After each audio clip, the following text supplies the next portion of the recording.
तीर्थक्षेत्र पाडळी येथील जागृत देवस्थान चिंगुबा मंदिराचा सभा मंडपाचा भूमिपूजन संपन्न। खंडाळा तालुक्यातील पाडळी येथे महाराष्ट्र राज्याचे ग्रामविकास मंत्री आमदार जयकुमार गोरे यांच्या सहकार्याने जिल्हा परिषद सातारा वतीने व खंडाळा तालुक्याचे युवा नेते ऋषिकेश धायगुडे पाटील यांच्या प्रयत्नातून 7 लाख रुपये सभा मंडपासाठी मंजूर झाले असून सभा मंडपाचा भूमिपूजन युवा नेते ऋषिकेश धायगुडे पाटील यांच्या शुभहस्ते माजी सरपंच भाऊसाहेब शेळके पाटील यांच्या शुभहस्ते 8 जानेवारी दुपारी 12 वाजता संपन्न झाला। कार्यक्रमास अध्यक्ष आबा धायगुडे, तात्यासाहेब धायगुडे, हनुमंत धायगुडे, राजू नांगरे, विठ्ठल चोपडे, भानुदास गावडे आदी ग्रामस्थ, महिला पुरुष बहुसंख्येने उपस्थित होते। बातमीसाठी श्री दिलीप वाघमारे, लोणंद। मुख्य संपादक शौकत शेख।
आज या ठिकाणी चिंगोबा मंदिराच्या समाज मंदिराच्या भूमिपूजनाच्या निमित्ताने पुढच्या 5 वर्षामध्ये पण हे अविनाश भाऊचं घराणं रात्रंदिवस समाजसेवेमध्ये गुंतलेलं असतं आणि समाजसेवाच ही ईश्वर सेवा समजून त्यांनी आतापर्यंत त्यांच्या आप्पांच्या काळात म्हणजे आमदार आप्पा माधव आप्पा यांच्या काळापासून त्यांनी तो समाज सेवेचा वसा घेतला आणि तोच पुढं अविनाश भाऊनं चालवला। अविनाश भाऊ नंतर त्यांचे चिरंजीव ऋषी आप्पा यांनीही तो पुढं सेवेचा व्रत पुढं हाती घेऊन हे कामकाज चालू केलं। आपण सर्वजणी शेतकरी आहोत। शेतकऱ्यामध्ये प्रत्येकाला काम करत असताना एखाद्याच्या साधं साखरपुड्याला जायचं म्हणलं तर त्याच्या कामातून त्याला वेळ मिळत नाही, पण ही मंडळी हे घराणं रात्रंदिवस समाजसेवेमध्येच गुंतलेलं असतं। स्वतःच्या शेतामध्ये काय आहे, किती उत्पन्न काढायचं, कुठं काय आहे, काही न बघणारी माणसं आणि स्वतः समाजसेवेमध्ये भाग घेऊन कायमस्वरूपी समाजामध्ये राहून समाजाच्या अडीअडचणी दूर करून आणि समाजासाठी काय करता येईल हे करून त्यांना त्यामध्येच त्या ऋषाप्पाला समाधान आहे। त्यामुळं हा जो त्यांनी जे प्रयत्न केले आणि यांच्या सहकार्यातून जे आता या गोष्टी घडत आहेत त्या अत्यंत आनंददायी आणि आपल्याला सर्वांना समाधानकारक अशा या गोष्टी घडत आहेत। आपण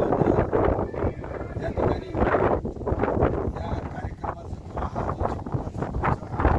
समावेश प्रयत्न केले त्यांचे आपले ऋषाप्पा यांचा सत्कार आमचे उत्तम दादा यांनी त्यांना शाल श्रीफळ देऊन त्यांचं स्वागत करावं असं